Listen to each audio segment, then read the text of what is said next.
Hello everyone, this is Rebel Lee coming back with another episode of the Dukes of Hazzard. This is it the Dukes meet Cale Yarborough? I'm here with Wally. Kind of help me out on this, Wally. What's the title and when did it air?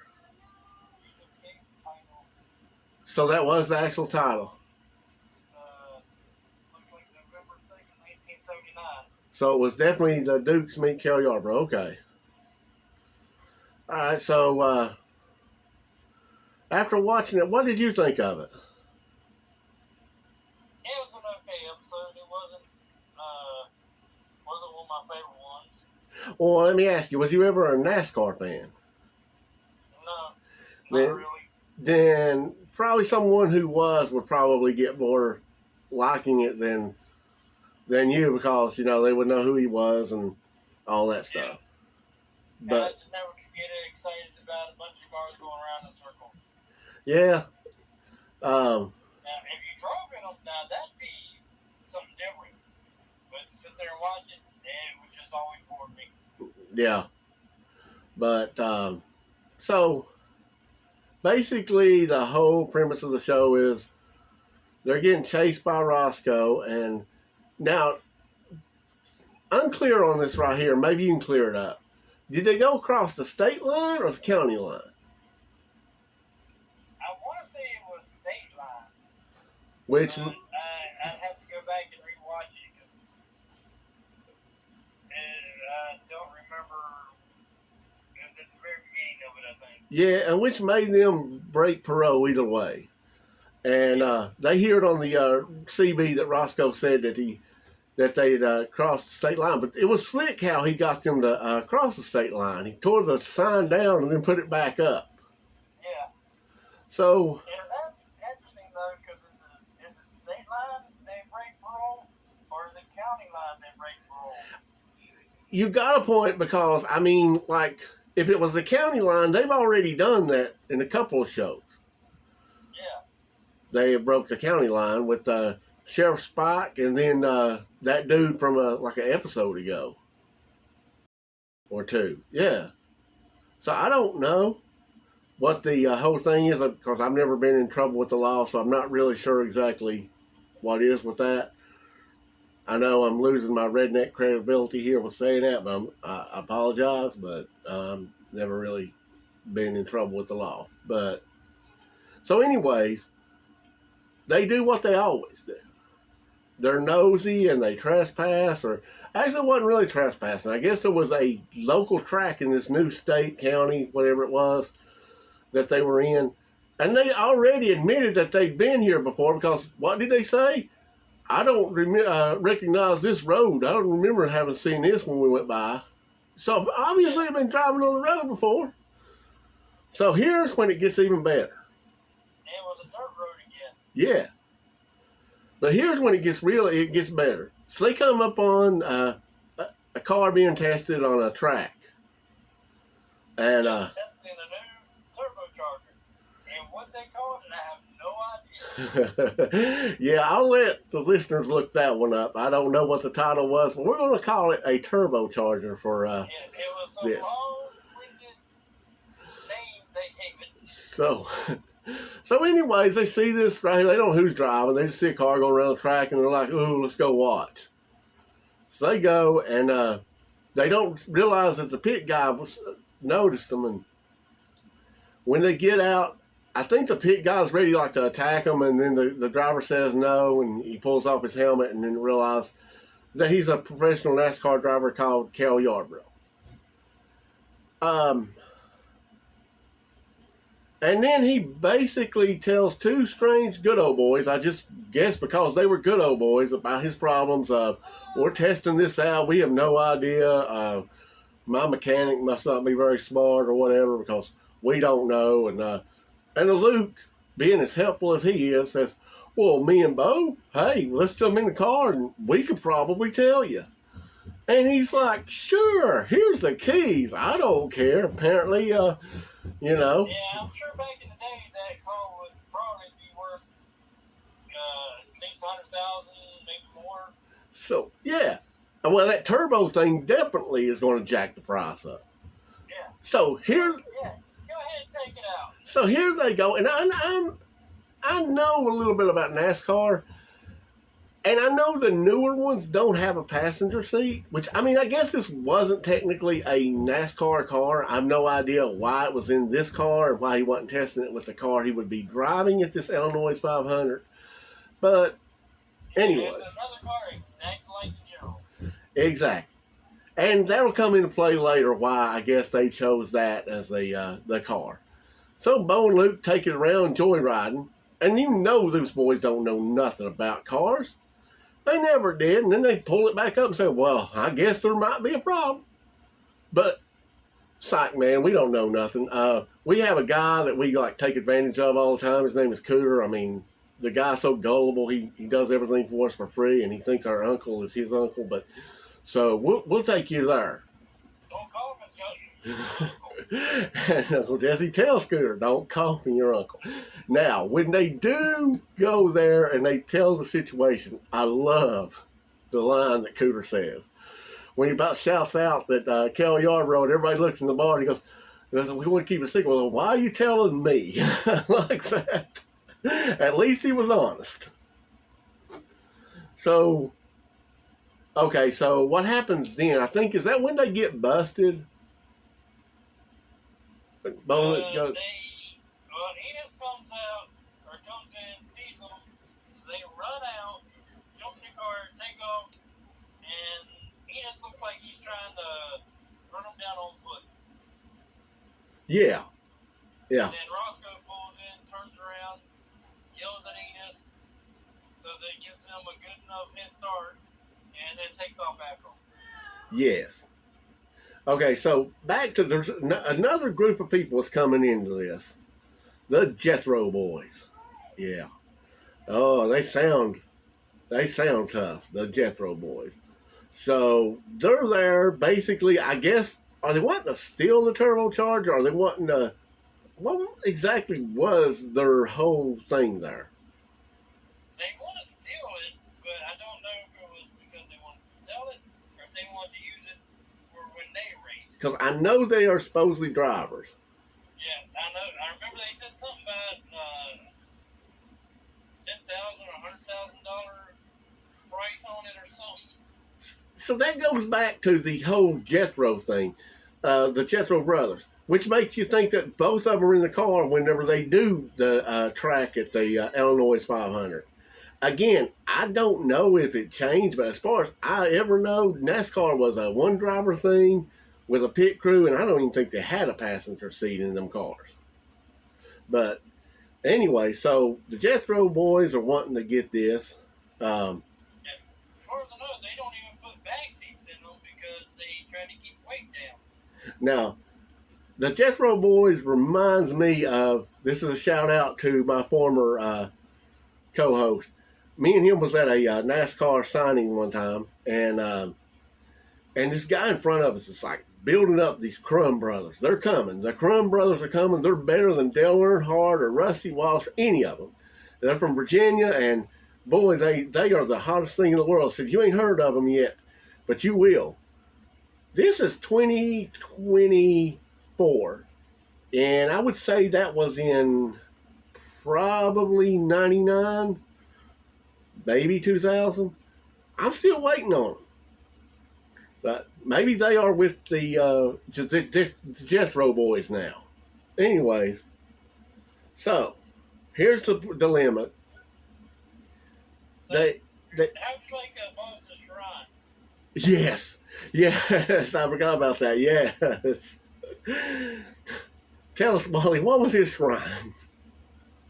His shrine was money. I kept thinking it was better than to bother me when I'm meditating in my shrine. Yes, and that was a fitting. Why wouldn't it have been a thing of money, right? Where he meditates and gets peaceful. Like he's the real life version of Scrooge McDuck. So Bo and Luke end up getting arrested for, I don't know, suspicion of breaking parole, because I mean Roscoe did not technically catch him over there on the other whatever. But anyways, they go to jail and they call the guy and tell him, hey, just make sure you warn Cooter that Jethro boys are around. Didn't say nothing about bailing them out, but what does he do? He runs right on over to bail them out. Yeah, $200. Yep. That's a lot of money back in '79. But hey, he's hanging with Cale Yarborough, so he's like, hey, I understand you boys. I'm just mooching off him like you mooch off everybody like Cooter and everybody else in Hazard. So we get it. So yeah, he went over and took Cale's $200 and got him out. No skin off his back. Now I'm a little foggy where this gets to. I know Boss talks to the Jethro boys. They come up with some kind of plan. What happens? On the thing, tells Daisy to bring, was it champagne or whatnot? Yes. Yeah. Now here's my question. He does not like the Dukes. So why does he keep Daisy employed, and why does Daisy stay? They explained that one time before. I don't really remember. And it might be in the episode coming up. But I do know that they explained why that was. Okay. So yeah, they did at least address that. But okay, so she's kind of like a secret spy the whole time and everything for him. But now, Wally, where did they get? Okay, after he bailed them out, what happened? Was it did the Bow brothers like put the tracking devices and stuff in their cars, or when did that happen?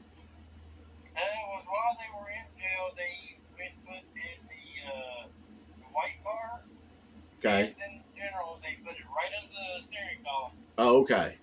And it was not tracking, but it was listening device. Like a bug. Yeah. So, which was... And back in '79, the technology was not that great. I would disagree with you because guess what is out? The Betamax. Yes. Stop by any retail store and you will be able to pick up. If you don't have the player, get the player, get your movies. It's the best thing going today and the best technology out there. So you're right, that technology, but it was the smartest thing Boss had ever done, to be honest. And Boss didn't even do it. I guess the Jethro boys did, but whoever did it was smart because they actually had them for the longest time on that. They knew exactly where they were going. They knew every plan that they had, the whole 9 yards. One step ahead of them. Yep. At every place, even the airplane guy. And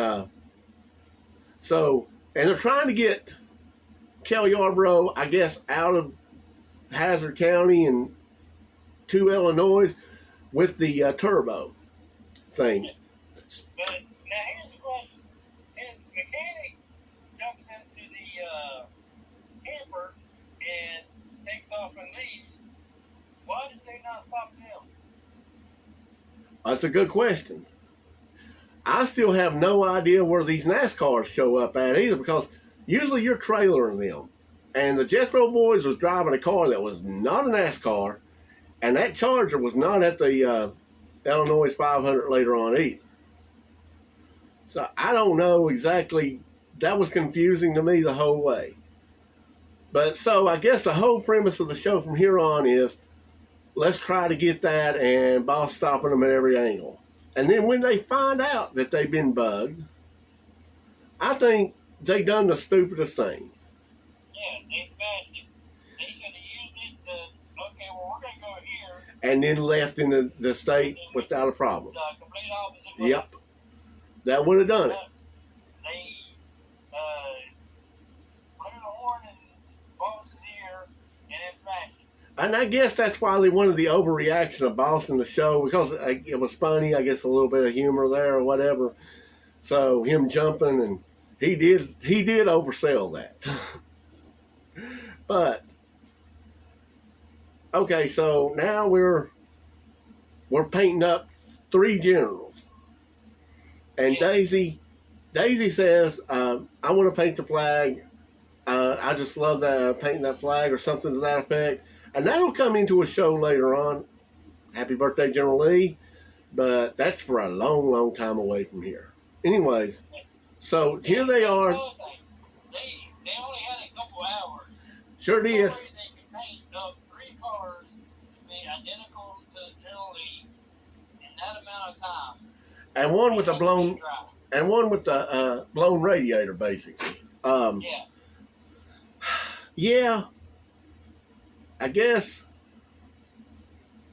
Well, I mean, I think even in that one, they act like they did it overnight and got it all painted and souped up. But anyways, so they do this shucking job, but they were doing that and they were still getting caught, wasn't it? With the 3 generals at that time, they were still getting bugged. Or were they? No. That's okay. That's right.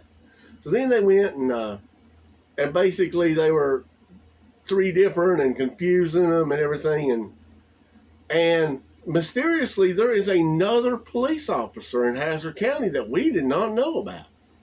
Oh yeah, he's in there and pulls the thing out of the checkpoint for Roscoe. Sure does. And we know it ain't Enos. Unless it was Cletus or something. I have no idea who it was. And we know it ain't Enos because Enos is chasing Daisy. Yeah. So. Of course Enos is after Daisy. Enos was always after Daisy. Yeah. So somehow, and then they do the jump. Right? They jump into the other state line or whatever and get Cale Yarborough to wherever he needs to be. They gotta take the turbine charger and put it on the General. That's right. Yes. To jump that. Do that jump. And I was thinking, are they going to do like a Knight Rider where it's just no ramp? But I was glad that there was they proved that there was like a little bank thing that they could jump off of. And this. I think maybe you can see the damage on the General. Yes. No. Was this the episode where they made that real long jump, or was that, I'm getting confused, or was that the Ghost of General Lee? I think that was the Ghost of General Lee. Okay. Because there was the one that was the history, longest jump. So I think I'm getting it confused with this one. But, so basically, that's when this ends. Is them getting over. No, it don't end there. It don't end there at all. Okay, so the Jethro boys make it to Illinois, and we get to see the race. We get to see Cale Yarborough, and I think they said he won. Well, look who's in the pit crews. Right there for everybody to see. Yeah, Bo and Luke on probation Dukes. Yes. Yeah. And out of the state or county or whatever, why are they not getting arrested now? exactly. After this it started out with this being the biggest issue and them scared to death because they were like, oh crap, we did get had on that one. To, hey, let's just fly not just one Georgia to Illinois. That's a good ways away. So. Yeah, not once did they leave the county. They left it, what, 3 or 4 times? Yes. Absolutely. And I'm assuming they drove it because you know that Jesse and Daisy and them couldn't afford no tickets. Unless Cale Yarborough, he might have flipped the whole bill for them. Probably.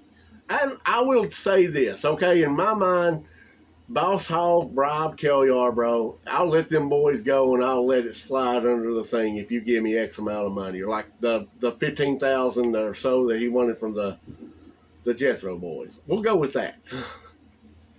Because that's the only thing that makes sense. So, and the Jethro boys ended last, yeah. And that's pretty much how the show ended.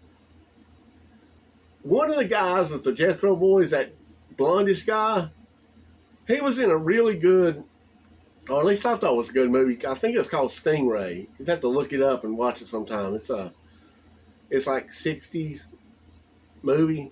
It's pretty good. So is there anything else you want to add that I might have missed on the synopsis of this thing?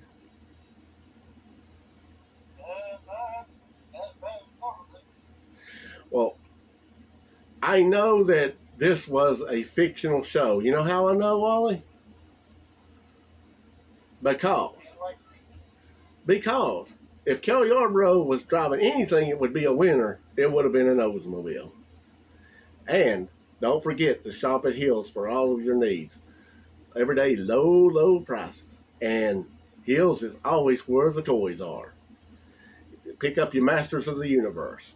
Speaking of Masters of the Universe, Wally, I'm going to put you on the spot here. I did this with a friend of the show the other day, and now I want to do it to you. We are going to pretend that I am a promoter of a wrestling organization.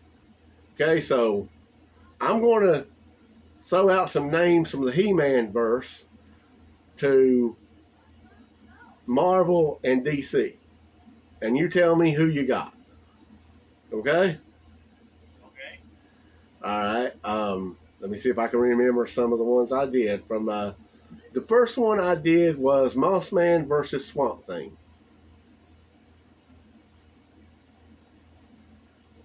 Let's go with Swamp Thing. Okay. Any particular reason why?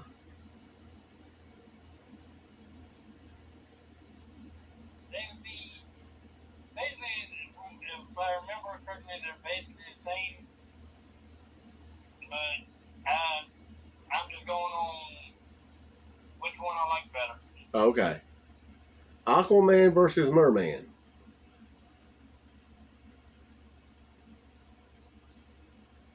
Gotta go with Aquaman because he's definitely smarter. So we're seeing a theme here. You're just dumping on all of the He-Man people. Okay, we get it. The Sorceress versus Captain America. No, Captain America, but Captain Marvel. I go with Sorceress. Oh, okay. I'm surprised at that one. All right.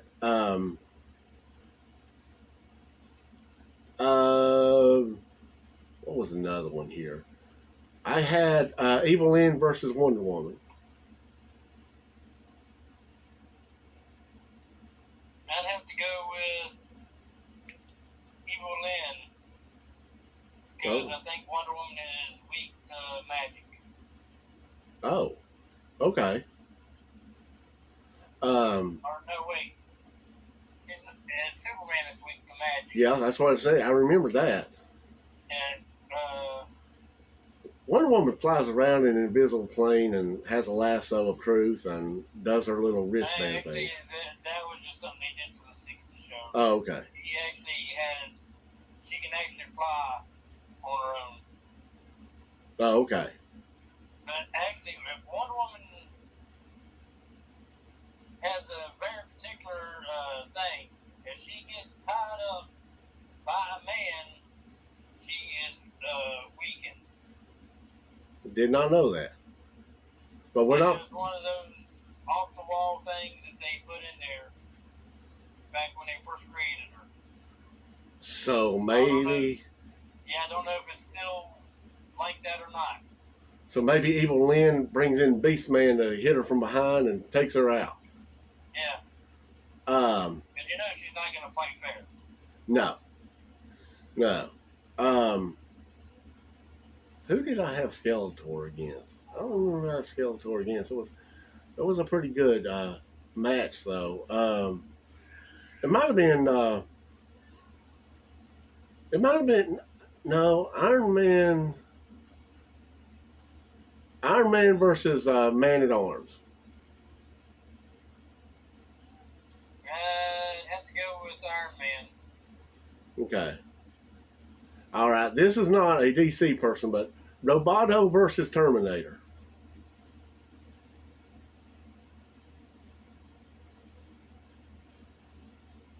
That one's kind of a toss-up. I'll probably go with Roboto. Okay. I had a tag team thing with He-Man and somebody else, but I can't remember that one now. Orko versus Snarf. I have to go with Orko.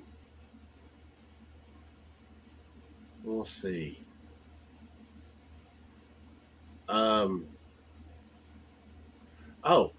We were on the NASCAR thing. This was the one I posed. Dale Earnhardt versus Bo Duke. Or no. Yeah, Bo Duke first. We'll do that one first. I'd have to go with Duke. Okay, well, Dale Earnhardt versus Michael Knight. I'd Michael Knight. What if Dale Earnhardt's in car? He's got the experience. We're talking about a NASCAR race. But Carr would not allow him to drive if it started looking like he's losing. Carr's gonna take over anyways. Yeah, his name was the Man in Black, an intimidator for a reason. Carr's gonna be like, "You the man, okay?" Carr ain't gonna have to take over. So, Michael Knight depended a lot more on Kit than I would say Dale Earnhardt would depend on Carr or any actual car.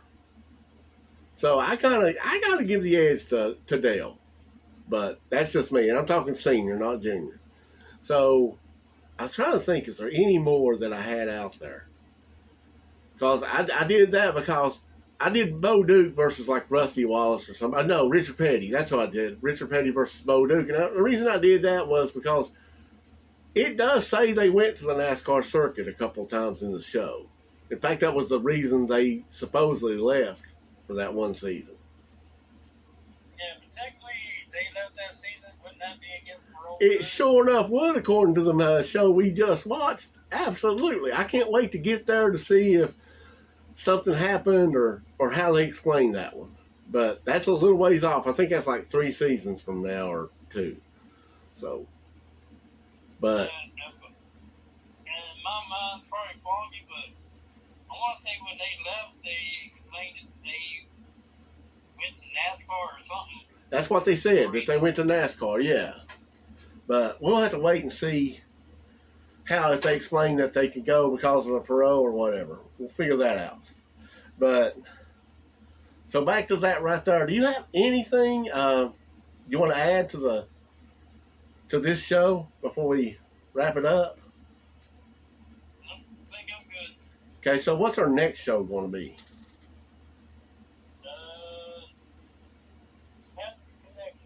Are we in episode 8? Yep. Okay, Hazard Connection. Still in 1979, I'm assuming. Yep. Okay, because we're probably up in November by now. Yeah, because this last episode was November 2nd. Yeah, the only reason I know that is because that ghost one had to be in October for around Halloween, so yeah, that makes sense. November 2nd, 1979. The next one's November 9th, 1979. Okay. So if there was a show did the crossover with the Dukes, who would you want to, what would you like to see? Oh, I'd love to have seen Knight Rider meets the Dukes, or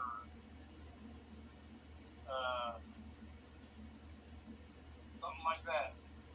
Yeah. I think you had said off air A-Team, and I like that one too. I really like that pairing. Speaking of that right there, I'm going to ask the viewers, we're doing the Dukes. Is there any other shows from around that period that y'all would like for us to watch and comment on? Just leave us a comment in the video and let us know if y'all have any ideas on that.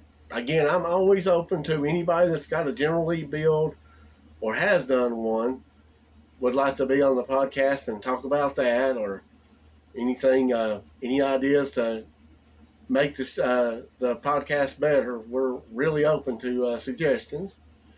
I don't have any where the appearance is going to be right now. I mean, I'll just be repeating myself for some in September and things, but Wally, if you're done, I'm done. I think I'm done. All right then. Everybody, stay safe. Keep it between the ditches and yeehaw!